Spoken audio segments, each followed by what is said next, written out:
Hello বন্ধুরা, কেমন আছেন সবাই? আশা করি সকলে ভালো আছেন। আমি মহসিন, গ্রাফিক্স ডিজাইন বিডি টিউটোরিয়ালে আপনাকে জানাই স্বাগতম।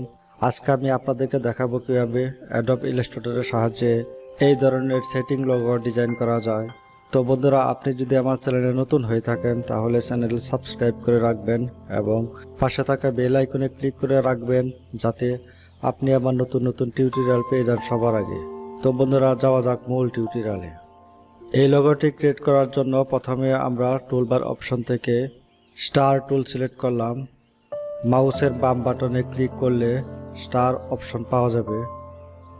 স্টার অপশনে পয়েন্টস 12 থাকা অবস্থায় ওকেতে ক্লিক করলাম।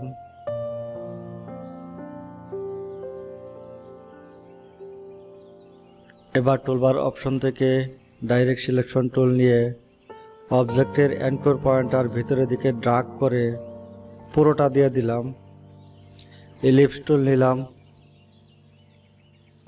অবজেক্টের ইন্টারসেক্ট থেকে মাউস ড্রাগ করে shift plus alt button hold রেখে সমান করে এরকম একটি ইলিপস ড্র করলাম।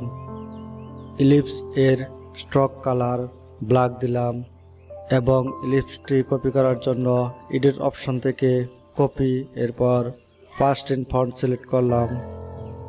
ইলিপসের কর্নার ভিতরের দিকে ড্রাগ করে shift plus alt button hold রেখে এর সাইজ ছোট করলাম।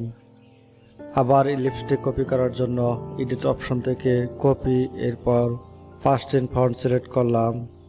এখন ইলিপসের কর্নার ভিতরের দিকে ড্রাগ করে shift plus alt button hold রেখে এর সাইজ ছোট করলাম।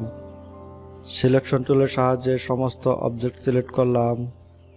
টুলবার অপশন থেকে শেপ বিল্ডার টুল নিয়ে কিবোর্ড থেকে অল্ট বাটন হোল্ড রেখে অবজেক্টের মাঝে ক্লিক করলাম। এবার অল্ট বাটন ছেড়ে দিয়ে অবজেক্টের এই শেপটির উপর ক্লিক করলাম। এরপর এই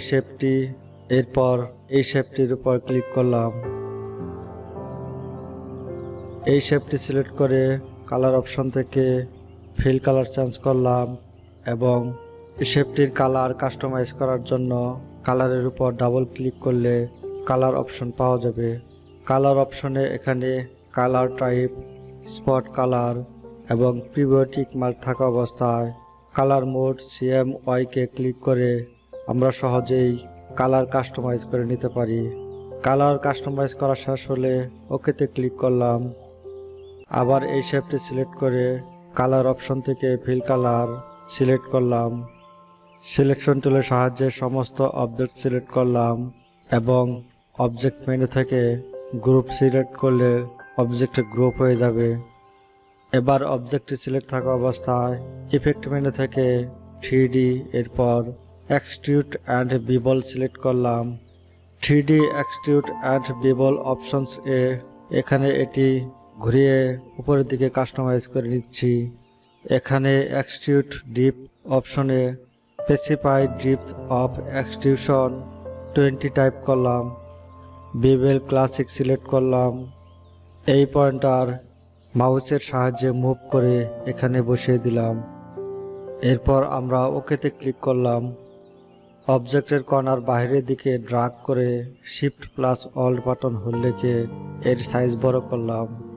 দেখা যাচ্ছে এখানে একটি সুন্দর সেটিং লোগো ডিজাইন করা হয়ে গেছে। তো বন্ধুরা, আমার টিউটোরিয়াল যদি ভালো লাগে তাহলে ভিডিও লাইক করবেন। টিউটোরিয়াল বুঝতে যদি কোনো সমস্যা হয় কমেন্ট বক্সে কমেন্ট করে জানাবেন। ভিডিও বন্ধুদের সাথে শেয়ার করবেন। আমার পরবর্তী টিউটোরিয়াল দেখার আমন্ত্রণ রইল। ধন্যবাদ সবাইকে।